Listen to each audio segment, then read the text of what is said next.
койдун майы чындап эле жардам береби? Неге? Мисалы, кайсы оору? Бир нерсе ооруп калсам, мен допустим кичине кезимде тамак ооруп калса эле белиме шыбады койдун майын, бутумдун аст тамагына шыбады, айып кетесиң деди. Чындыкпы, чындык эмеспи? Чындык эмес. Эми эффект плацебо болуп кетиши мүмкүн, мисалы. Тамагыңа сыйпаган зыяны жок. Койдун майын 1 килограмм болсо да сыйпар беле. Бирок далыга сыйпабай эле койгула. Себеби дегенде бул тескерисинче кровообращенияны күчөтөт да, жөтөлдү күчөтүп салат да балдардагычы. Тамагыңа кабашыңача сыйпай беле, маселе жок. Аракты ичпагандачы? Өтө опасно бул дагы. Этиловый спирт бул тескерисинче теріге кирип, токсичный эффект көргөзүп коет. Бул тери аркылуу сиңет. Өтө кооптуу жаш балдарга да, чоңдорго да. Өз негизинде эми бир нерсе сыйпоо. Жөн эле жылуу суу бар го.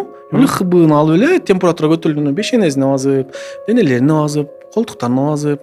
Анан кээ бир кенелер бар экен, суу дезе полотенцени алат экен дагы. Суулап туруп эле, нымдап туруп полотенце менен ороп салат экен да. Бул өтө кооптуу нерсе. Баланы гипотермия кылып, кайра пневмония кылып коюшу мүмкүн да, көрдүңүзбү? Жөн эле бир тряпка менен эле арчып турган жетиштүү.